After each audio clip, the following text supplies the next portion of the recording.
Graça e paz, amados e queridos irmãos. Um bom dia, uma ótima segunda-feira.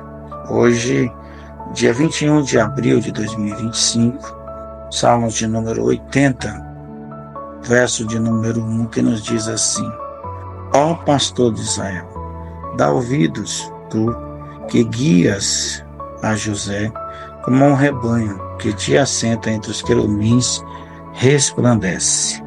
Amados e queridos irmãos, esse salmo ele é uma oração pela renovação e pela restauração.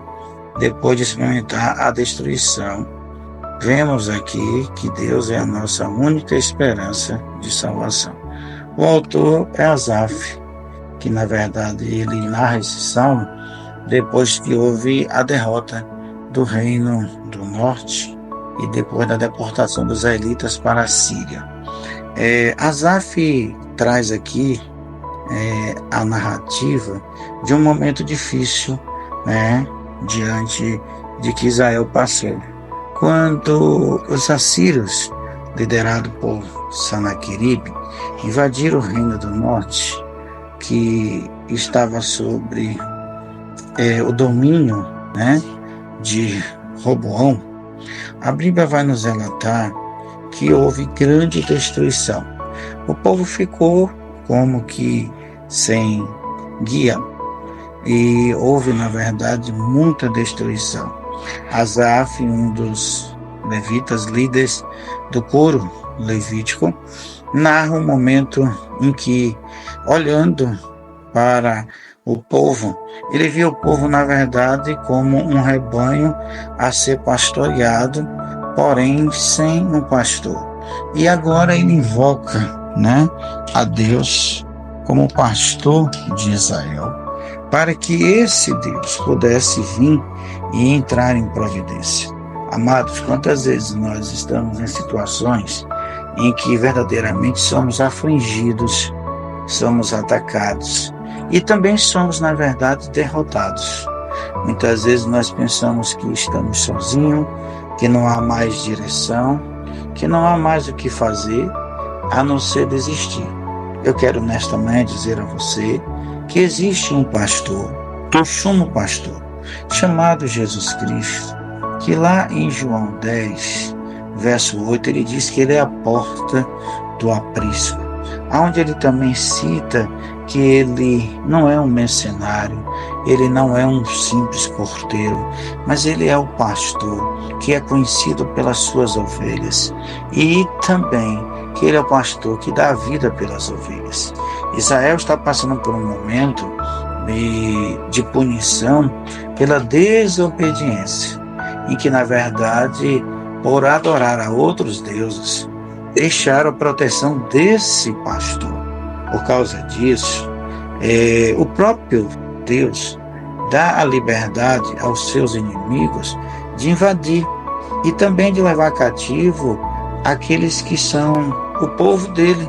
Não porque Deus goste disso ou se sinta feliz, mas porque eles não buscavam mais a Deus. Aqui, Asaf ele pega o exemplo de José e mostra que José, ele sempre teve um pastor. Ele era pastor de ovelhas, cuidava das suas ovelhas. Os seus irmãos, por ciúme e inveja de José, o venderam a um grupo de mercadores ismaelitas que o vendeu ao Potifar, chefe da guarda no Egito. E lá no Egito, José passou por várias situações. Uma dessas foi ser afligido e envergonhado, colocado como quem tinha assediado a mulher do próprio seu senhor, seu patrão. E José se manteve firme, foi para a cadeia, ficou 3 anos na cadeia, e lá na cadeia, José sempre teve um pastor. E esse pastor nunca esqueceu de José. E chegou o momento em que José foi levantado, e José foi erguido como aquele que se tornou governador do Egito, abaixo do faraó, e que levou o povo a ser abençoado e também a não perecer em uma fome tão grande.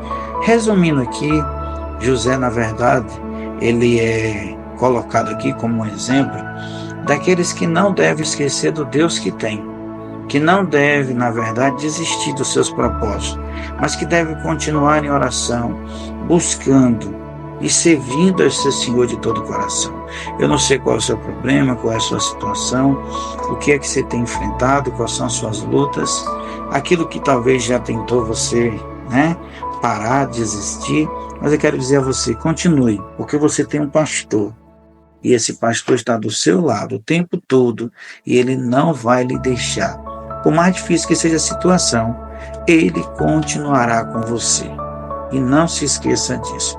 Oremos nesta manhã. Pai, queremos dar ao Senhor toda a honra e glória, todo louvor e exaltação, de dizer que nós te amamos, que nós te adoramos, e que o Senhor é a razão da nossa vida e da nossa existência. Pai, fica conosco, nos abençoa, nos dá um dia de paz, nos concede da tua misericórdia e ser conosco, não somente agora, mas para todo sempre, em nome de Jesus. Amém.